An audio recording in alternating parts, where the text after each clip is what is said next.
আমি রিয়াদ, গ্রামের ছেলে। ছোটবেলা থেকেই গাবতলার গল্প শুনেছি। অন্য বাচ্চাদের বাবারা যেখানে রাতের গল্প বলতেন, আমার বাবার গল্প ছিল সবই এক গাব গাছকে কেন্দ্র করে।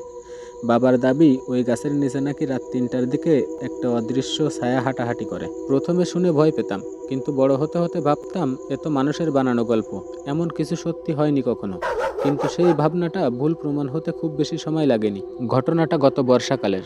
৩ দিন ধরে পরপর বৃষ্টি হচ্ছিল। গ্রামের খালপাড় ভেঙে পানি মাঠে ঢুকে গেছে। সবাই উদ্বিগ্ন, ধান নষ্ট হয়ে যাবে। আমি আর আমার বন্ধু সোহান সিদ্ধান্ত নিলাম, রাতে গিয়ে দেখব বাঁধের অবস্থা কেমন। রাতে বের হওয়া নিয়ে মা নিষেধ করেছিল। বাঁধের কথা বাদ দে, এই সময় গাবতলার দিকে যাস না। আমি হেসে বললাম, মা তুমি এখনও ওই গাছে ভয় পাও?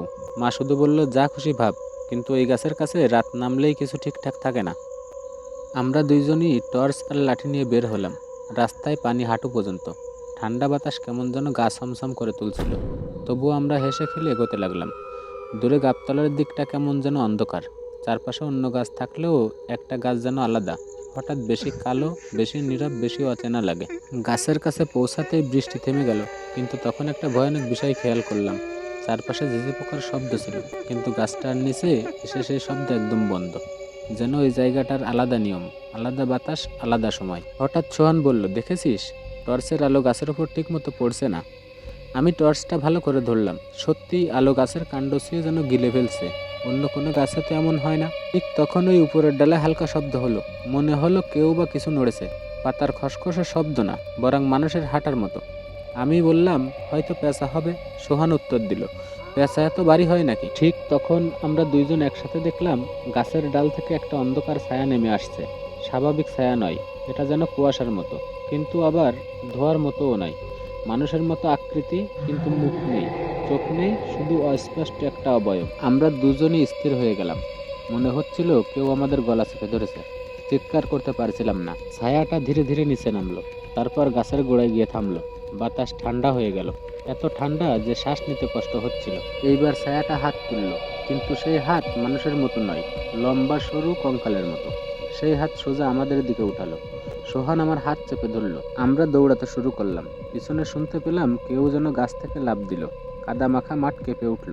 মনে হচ্ছিল সেই ছায়া আমাদের দিকেই ছুটছে। দৌড়াতে দৌড়াতে আমি একবার পিছনে তাকালাম। দেখতে পেলাম অন্ধকারে টর্চ পড়ে আছে, আর গাছের পেছনে আমাদের দুজনের ছায়ার উপরে আর একটা লম্বা ছায়া পড়েছে। আমরা গ্রামের প্রথম বাড়িটায় ঢুকে পড়তেই সেই ভয়ানক ঠান্ডা বাতাস হঠাৎ থেমে গেল, যেন কেউ আমাদের ঘাড়ের উপর থেকে হাত সরিয়ে নিয়েছে। পরের দিন সকালে গ্রামের মাতব্বরদের এই কথা বলতেই তারা বিস্মিত হলো না। উল্টো দম নিয়ে বলল, তোমরা যেটা দেখেছো সেটা আগেও দেখা গেছে, শুধু সবাই মুখে বলে না।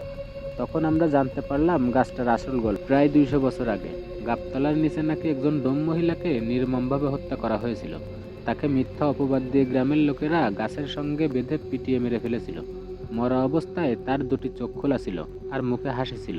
মরার আগে সে নাকি বলেছিল, আমার শেষ নিঃশ্বাস এই গাছের সঙ্গে বাঁধা থাকলো।